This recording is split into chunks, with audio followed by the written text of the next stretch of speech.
When Barack Obama clinched the Democratic presidential nomination in 2008, he gave a speech with which he said people would look back on his presidency as a time when the rise of the oceans began to slow and our planet began to heal.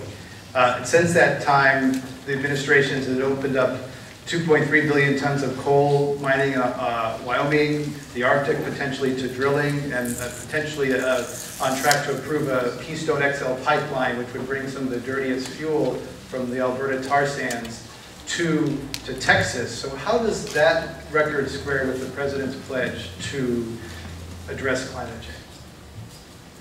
I think, Greg, what one must do is to put the issue in the context of what it is that we're doing on energy.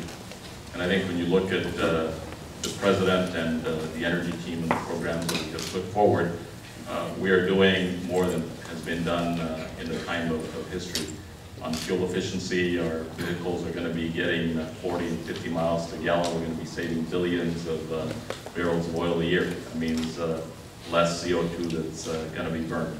We've embraced a whole new ethic on what we're doing with renewable energy, from solar to geothermal to wind. That is moving forward. We've invested billions of dollars in efficiency and new materials to try to deal with the energy issue, which is really the nexus between what happens here on Earth and the changes in climate.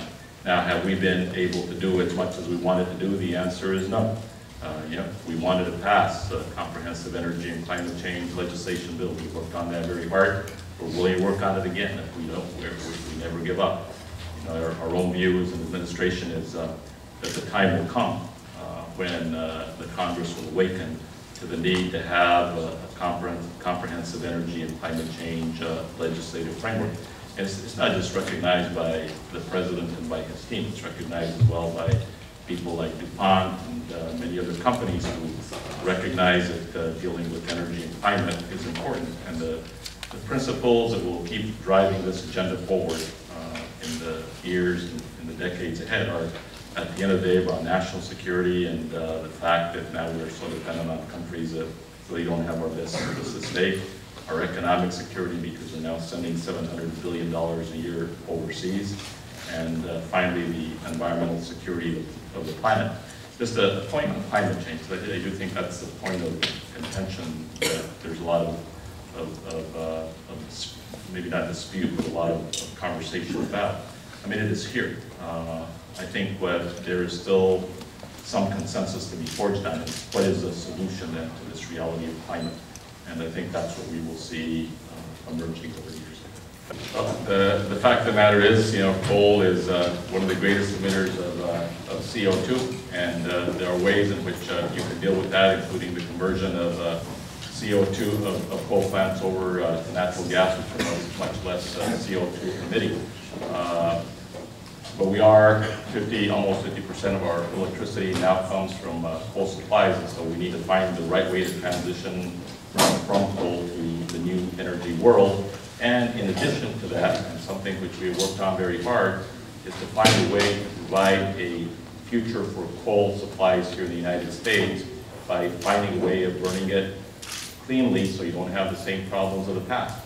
And so it's carbon capture and sequestration and moving forward with those kinds of projects, which hopefully will be able to find that one of the most abundant energy supplies that we have here in America will have a place in the future energy portfolio of the country. 7-8 months ago, we brought together a group of industry leaders and others to the Department of Interior to talk about the issue of fracking and disclosure. My sense is that many of the responsible actors in the industry want to make sure that there is disclosure of fracking fluids because they see it as I see it. They see it as David and I have seen it over the last several years, and that is that unless industry is forthcoming and is disclosing its fluids that it's injecting into the underground, it's going to become the Achilles heel that essentially destroys any future for the natural gas industry in shale here in the United States. And so we're in the process of making some decisions that we'll be rolling out over the next several months about how we're going to deal with the issue of fracking fluids on the public estate, which is huge, because between lands that we control at Interior, as well as those that we control on behalf of the Department of Agriculture, there are about 700 million acres in the United States. That's a very large portion of these